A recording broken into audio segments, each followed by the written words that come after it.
12:53, urgent train service to Dundee. Sorry to advise passengers this train is currently running 50 minutes late. This was due to overrun engineering work. Virgin Trains apologise for any inconvenience this has caused to your journey. Hello and welcome to New Junction. Now today you join me at New Junction. As you can see, they're all attempting to try and build it down there. I thought in a quick effort to break up the station works on the other side of the layout, I thought I'd address this part of the layout, which I used to think looked quite good, but after time it's got a bit dusty and a bit neglected, and I feel it's ready for a wave of new detail. So join me today as I attempt to add a bit more detail to the general New Junction building scene, and I'll also be filling out the sort of mud area with a bit more greenery, and hopefully bring this area back to life as a new focus of interest. So let's get on.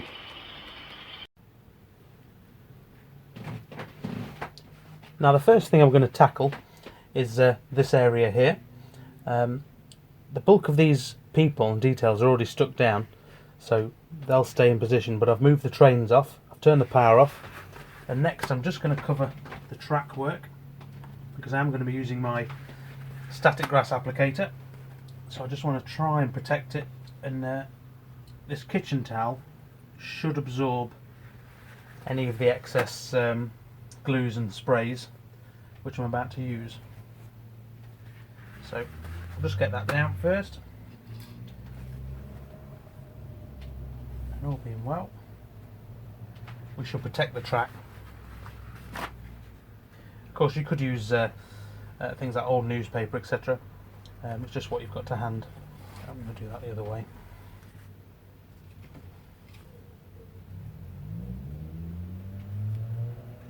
There we go, and a small bit for in there.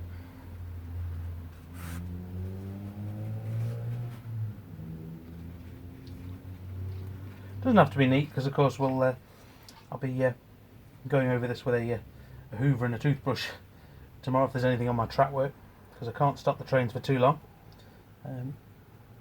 Heaven forbid. You see, that's just nicely adequately protected, so any excess spray won't ruin the track work.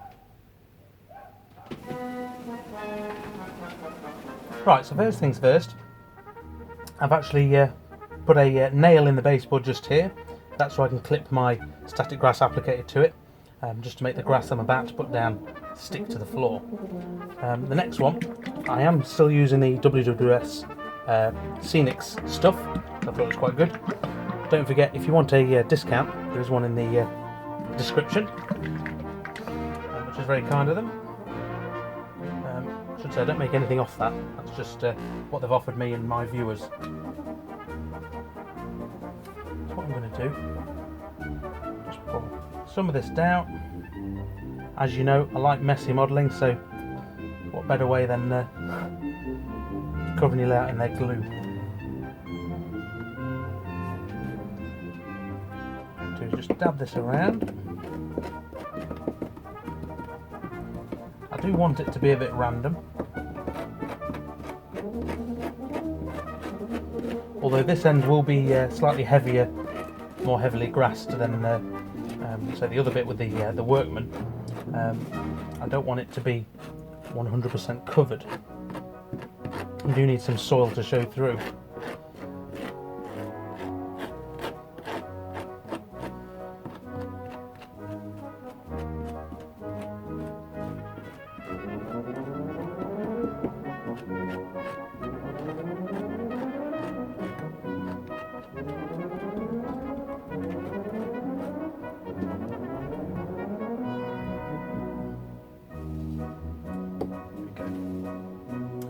Also, I'm going to take ever so slight sprinkling, I've got this in a container, of Woodland Scenics fine turf. This is earth. I know I've got the soil, but I want a bit of earth and a bit of green grass.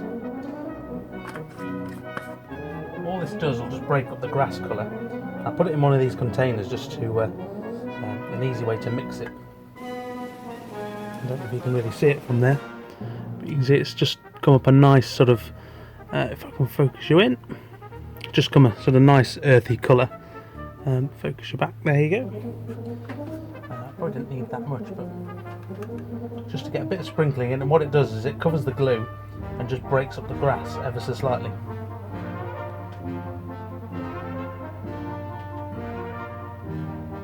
Adds a bit more detail when the whole thing's done, you see. Right.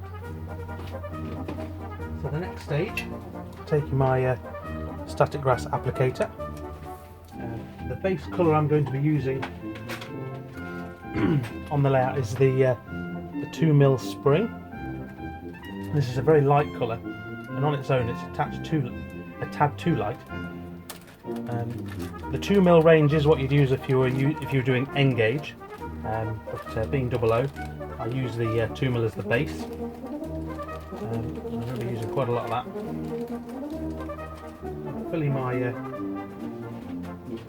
static grass beaker up.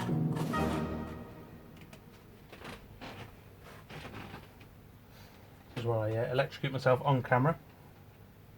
Just peg that down. Turn it on. You can see it already flying out just above. I'm going to give a nice sprinkling. Now obviously this is far too green for the rest of the scenery around us, so that's definitely got to be blended in. But this is the joy of the WWS range, is with their static grass spray, which I'll use momentarily. You can literally cover it over. Ooh, if it's not static enough, as it can be, you literally hover the beaker close to. There's nothing left in it, it's already gone, but I'm just trying to get the grass to raise up a bit. Just go back up and it lifts it up. Turn that back off.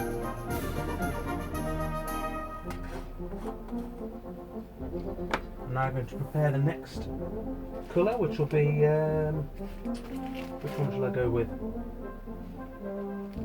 Probably going to go with some of the 4mm dead that they do. And I'll mix that in with a darker 4mm autumn. Probably have more of the dead than the autumn though. The reason for that is obviously the rest of the grass around the layout is very dark. Not very light like this middle bit, it's almost too light. But mixed in with these extra colours and we're laughing. It was said that I make far too much mess with this static grass applicator, but that's the best part of modelling for me. Make a big mess, hopefully it looks alright, and then hoover it up after you're finished. Easy. So I'm just filling the beaker. So I'm not filling it too full, as you can probably see. It's probably a quarter full. You can always put more in. And of course, the fun bit, the WWS layering spray. This is the best part of this, to be honest. I'm just being careful. You don't want to spray too much stuff.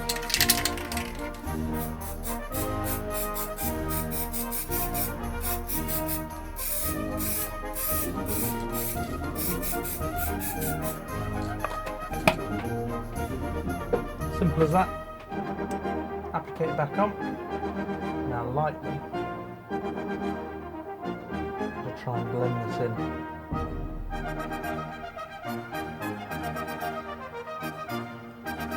So it doesn't look so even.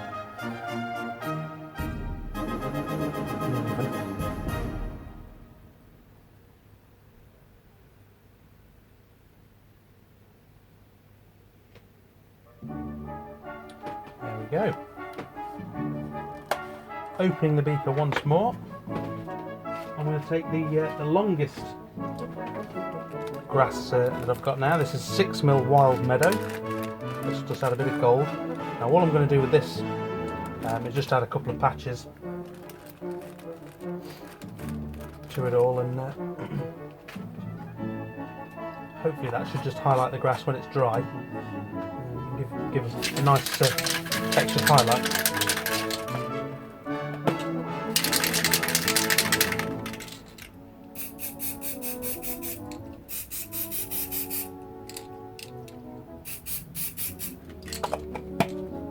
it's literally 3 spots, applicate it back on,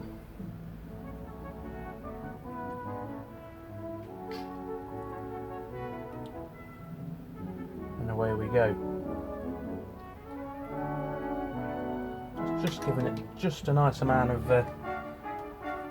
differences. Get rid of this crocodile clip.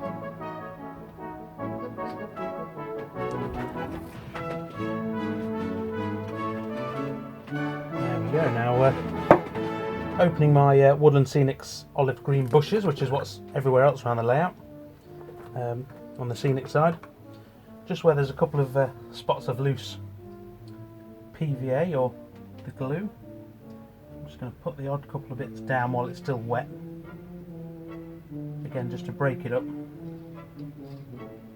being totally random of course.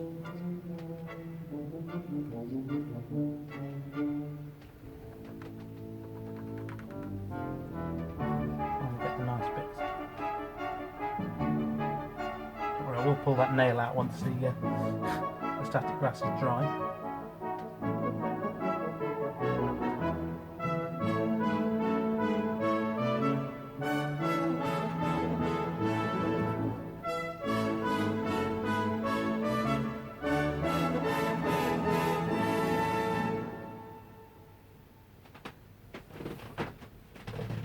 And there we are.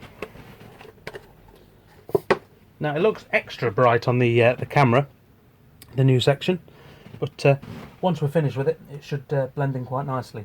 Even if I have to add a bit more static grass down here of the new colour, just so it looks like it flows a bit better. But for now I'm going to let that bit dry, and I'm going to continue on this bit before we do any more just here.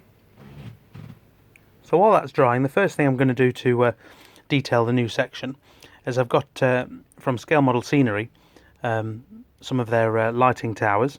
These are the ones with the LEDs fitted in the top. I've got a couple of these. I'm just going to drill 2 holes, and I think I'm going to place them so they're facing the main areas of work. So one here and then one here. So that's the next job. So I'm going to go away now and do some more wiring, which is what I hate, and hopefully you'll join me in a minute when they're on. And just like that, they're both in. Now, don't film wiring just because it annoys me so much, and there's lots of swearing, so there won't be much to film, so it's easy to film the end result. I have tested them. They are live, and they do work. I've literally just plugged them into my Hornby Select controller in the accessory port. So, on to the next stage. What I'm going to be doing now, if I can just reach behind me and grab it, I've actually got some off-cutting of a net. Now this is literally just aquatic net, which I've actually cut the excess off one of mine. I don't know if you can see that. It's probably 1 centimetre tall. And what I'm going to do is using a paint pen, just colour it in orange. And I'm going to lay some track pin posts around the edge of the scene, and then have this warning fence just around it. It's probably not very stereotypical on a main line, but as these will be working as I'm running, it just adds a bit more detail and fills the space in a bit more. So I'm going to go and do that now.